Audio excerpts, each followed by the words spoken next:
down to earth to atone for the unknowing harm she has brought to all living beings.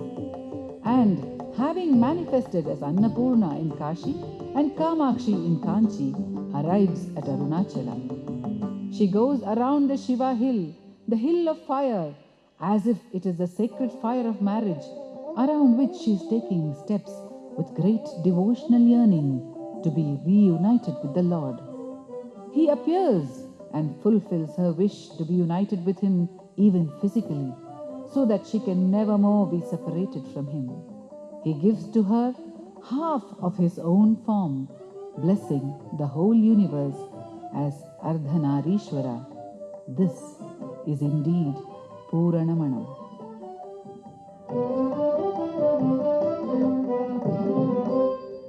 கருணையால் என்னை ஆண்ட நீயதற்கு உன் காட்சி தந்து அருளிலை என்றார்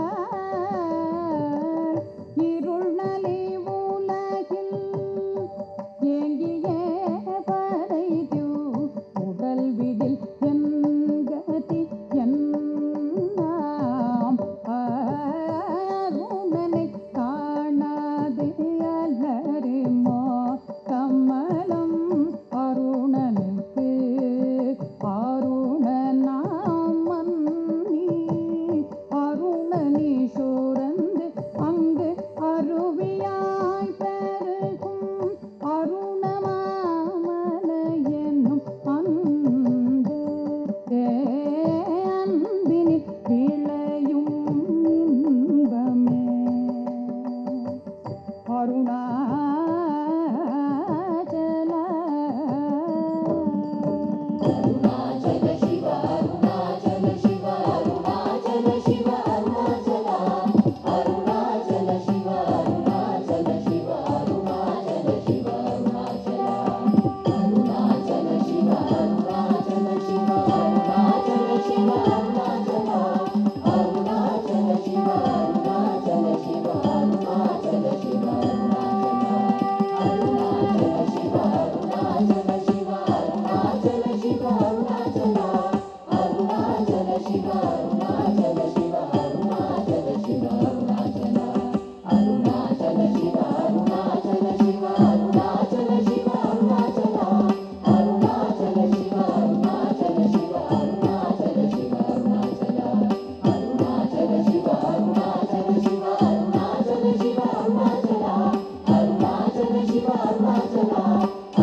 When thus Parvati or Prakriti, the whole of manifestation, merges with Shiva, who is the being, the self, then the bliss of knowledge floods the entire universe. And from this union is born Skanda, the child of knowledge bliss, the Sadguru Tattva, who insists that self-knowledge is the birthright of all. அச்சலனேயாயினும் அச்சவை தன்னில் அச்சலையாம் அம்மை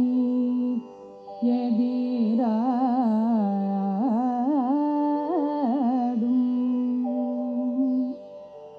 அச்சல உருவில் அச்சக்தி ஒடுங்கிட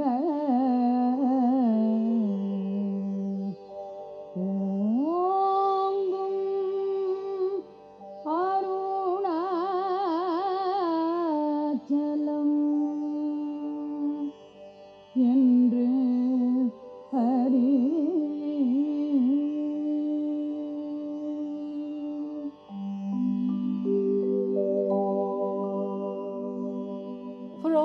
to see and understand this truth, Jnana Skandaramana is manifest before our eyes as the child of Ardhanarishwara Arunachala, as the purpose and fruition of Puranamanam, drawing each and every being, each and every one of us, into this union with the heart that is the self, the light of consciousness, the fullness of bliss, Puranamanam.